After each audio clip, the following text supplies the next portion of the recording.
हम दक्षिण भारत की बात करते हैं तो पहले मैं दक्षिण भारत के कुछ मुद्दों के बारे में उठाऊंगी। बीजेपी का एक ऐसा नेता तमिलनाडु में उभर के आया है जो इसके लिए मीडिया अटेंशन काफी कुछ आ रहा है, वो है अन्नामलाई जी। तो वो काफी कॉन्फिडेंट है कि तमिलनाडु में बीजेपी को डबल डिजिट फिगर आएंगे।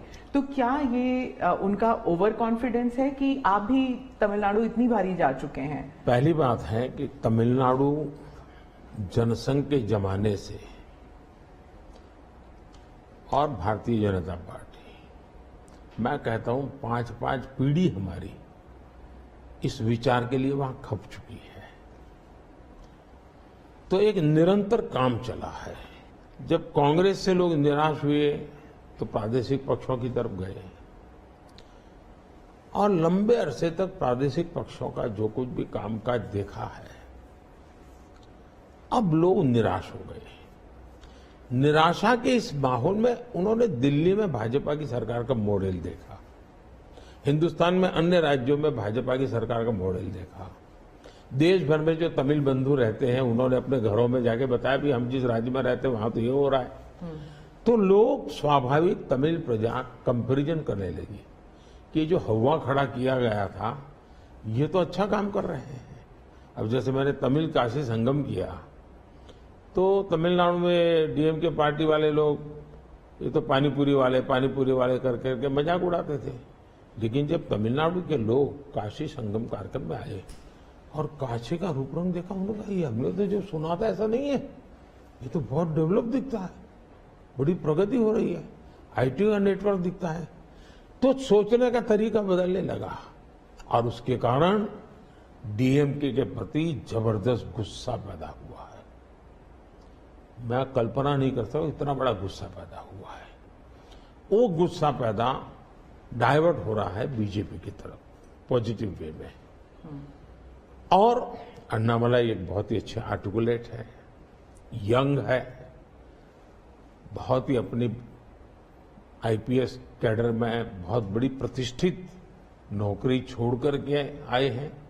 दूसरा, लोग सोचते हैं कि यार इतना बड़ा होनहार कैरियर छोड़ के आया आदमी तो डीएमके एआईडीएमके में चला जाता उसकी तो जिंदगी बन जाती, तो वो मानना नहीं गया, वो बीजेपी में आया। तो लोग आप यार ये बीजेपी में गया है मतलब कुछ मेटल है, कुछ अच्छे इरादे वाला इंसान लगता है, तो स्वाभाविक रूप से उसके आकर्षण का केंद्र बना है।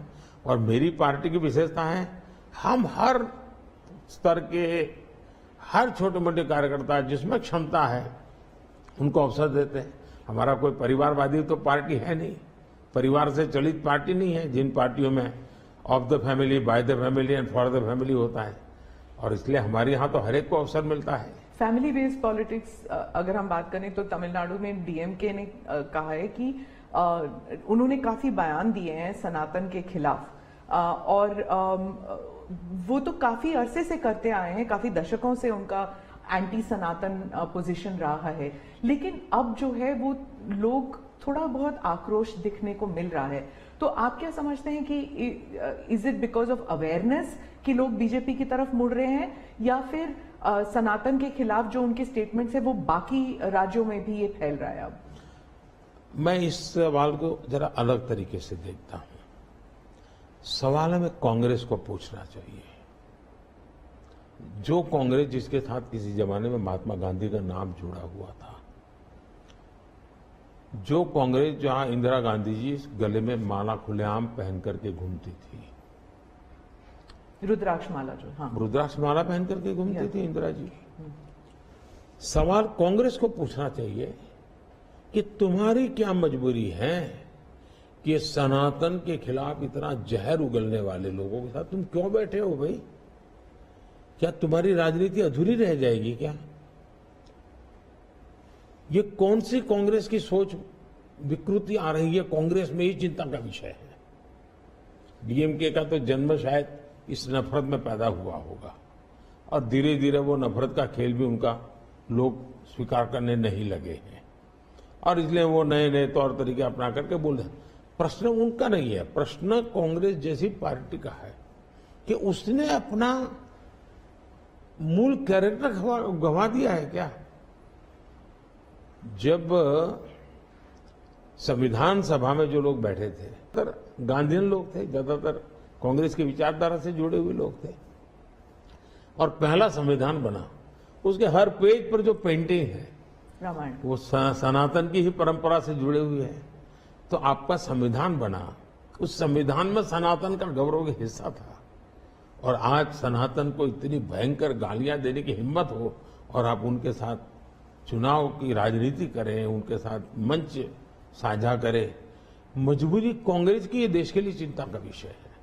और जो तमिलनाडु के मुख्यमंत्री और कुछ और दक्षिण के मंत्री हैं, मुख्यमंत्री हैं, वो कहते हैं कि जो दक्षिण है वो अलग इकाई है, उत्तर अलग इकाई है, दक्षिण भारत और उत्तर भारत। और बीजेपी जो है वो दक्षिण भारत में सेंध नहीं कर सकती। राहुल गांधी ने तो संसद में भी कहा था कि आप अगर पूर्व से देखें, बंगाल से देखें, उड़ीसा, आंध्र प्रदेश, तेलंगाना, तमिलनाडु, केरल तक जाएं, पूरे उस एरिया में बीजेपी सेंध नहीं कर पाएगी।